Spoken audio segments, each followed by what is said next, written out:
we are already running out of time, we were late, I will be very brief. Last year I was at the same event, and that time Honorable Prime Minister released a document called Technology Vision 2035 that my organization had prepared. I would like to say that we have a stall outside that you can look at that book if you have not had a copy earlier.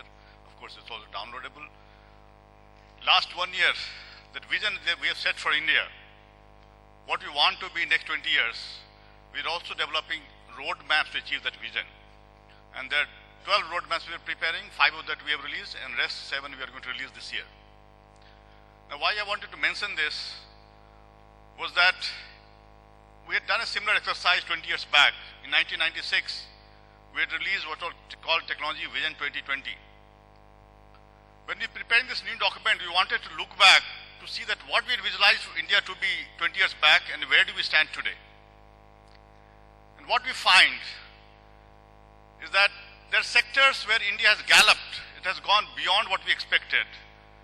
The 3 sectors that come strongly in that are strategic sectors, defense, atomic energy, and space. But also ICT sector and pharma and biotechnology sector where we've done wonderful. The reason I wanted to point out that this is wherever we have set targets for ourselves, we have done wonderful. But where we have let our exercise, research be driven by academic considerations, we have not done well. So the Technology Vision 2035 sets an agenda for the country, and we are hoping with this kind of agenda, we will be able to move much faster and achieve the targets that we have set for ourselves. So the last time that I was here, Mr. Kardam mentioned, National IPR policy was announced in May 2016. My organization TIFAC is involved with about 40 to 50% of action items that have been defined in that. We have started work on those, but what we find that deep-rooted issues that need to be tackled. It is not something that you can do cosmetic changes.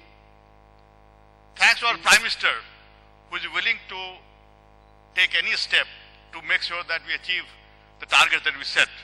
We have seen last 1.5 months where India went through a issue of demonetization, but 1.2 billion people, 1.25 billion people, there was no riots, no violence anywhere. In spite of all the difficulties, people have sustained that and we have come out strongly.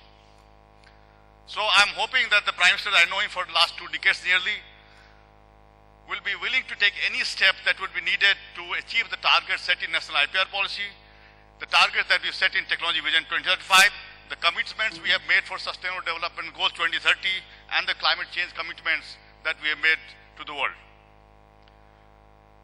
I would like to just share one experience with you. In September 2015, we had a meeting in Prime Minister's office to discuss Technology Vision 2035 document before it was released by Prime Minister.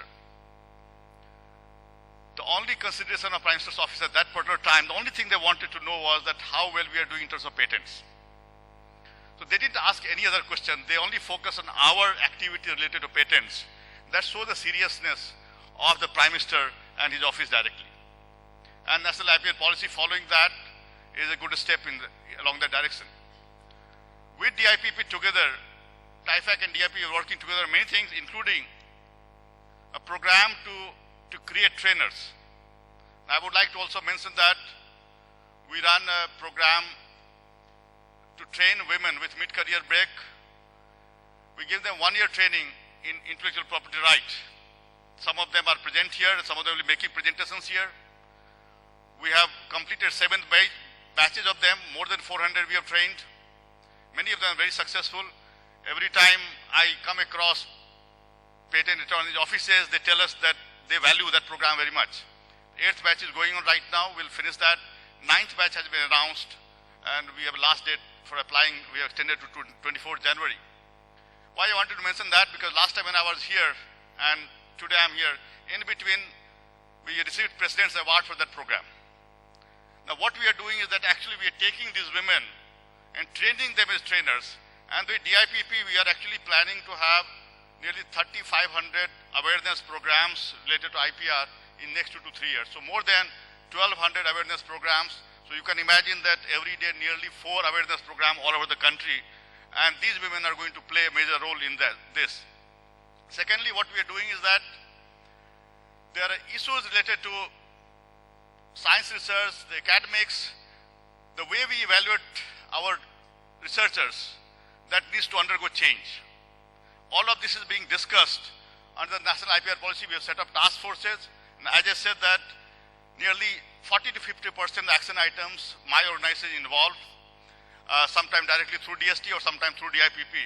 And we are hoping that with Prime Minister himself, we will be able to make changes which are very fundamental changes, which is going to be very crucial for next coming years. We are setting an agenda for the country. It's likely to announce in next 1 year that we want to be in next decade or 15 years, we want to be in top 10 in the Global Innovation Index. Similarly, we are likely to see a major announcement in terms of science, technology, and innovation policy, the way we are handling the country. In the current year, 2017, we expect to see that something like that is likely to happen. So, I'm very happy to be here again, and I wish this event all success, and we'll continue to partner in this community for next coming years. Thank you very much.